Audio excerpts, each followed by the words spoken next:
Ayan mga kababayan, good news muna tayo dahil kung makikita nyo nga, ang sabi dyan, foreign direct investment soar, umangat daw in November.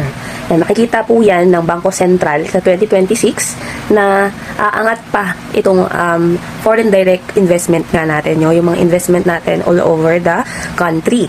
So, kung matatandaan yung mga kababayan, noong isiniwalat ni Pangulong Bongbong Marcos, ito nga pong issue sa korupsyon, sa flood control, yung mga ghost project, alam naman natin na naapektuhan talaga.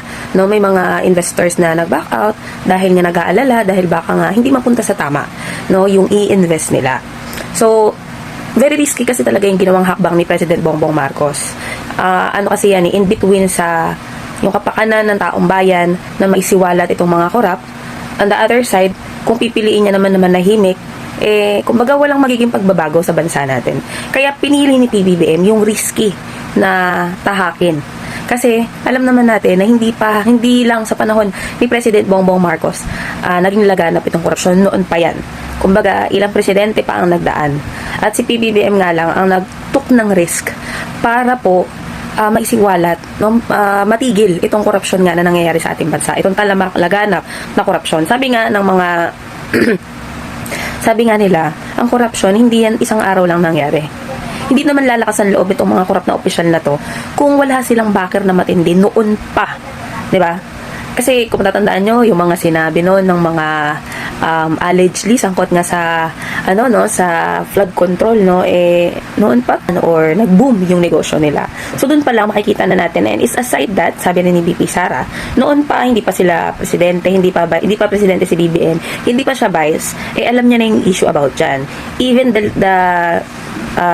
Even si dating Pangulong Duterte, inamin din niya na talamak ang korupsyon. Inamin din niya na hindi niya kayang resolbahin. Pero imbis na, syempre siya yung presidente noong time na yun, imbis na gawin niya yung trabaho niya, natakot at nadubag siya. Kaya nga ngayon si PBBM ang nagresolba. Pero syempre, itong mga diehard supporter talaga ng mga DDS, kahit anong gawin ni PBBM ata na maganda sa bansa, hindi nila susuportahan. Kasi nga, ang narrative lang nila is dapat suportahan ng mga Duterte kahit na alam nilang mali. So ito makikita natin na tumaas nga po o dumoble compared dun sa before noong bumagsak nga yung or bumaba nga itong mga investment natin. So ngayon dumoble pa siya. No, dito pinapakita po na bumabalik na yung tiwala ng mga investor sa pamahalaan kay PBBM. Kasi nakikita naman nila yung effort Yung effort ng team ni PBBM, yung effort mismo ng presidente na labanan itong korupsyon. Kumbaga matigil na nga itong malawak ang korupsyon na matagal na pong nangyayari sa bansa na hindi man lang ginawa ng paraan ng mga nagdaang presidente. Abot daw sa $897 to ha, hindi po to peso. So, $897 million po yan. $897 million. So, hindi siya peso. So, napakalaking halaga nito.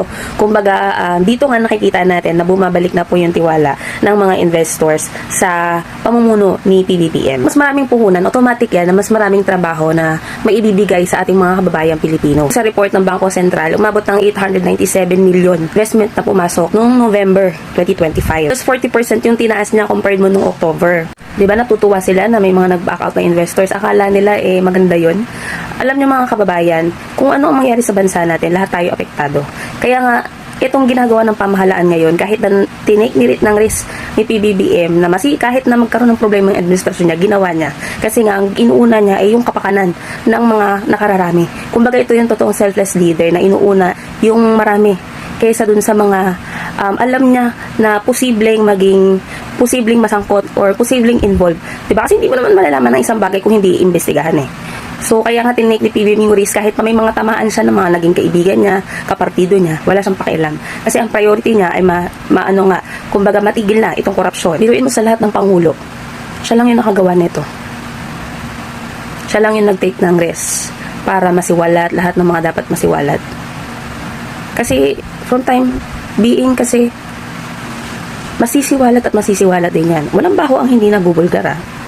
So, ito lang yung, kumbaga, si PBBM lang talaga yung nagsimula para nga matuldukan na itong korupsyon sa ating bansa. Siyempre, sa atin namang sumusuporta sa administrasyon, good news to. At siyempre, bad news to sa mga DDS dahil nga, ang narrative nila, kahit na may nagagawa si PBBM, dapat negative pa rin ang kalalabasan.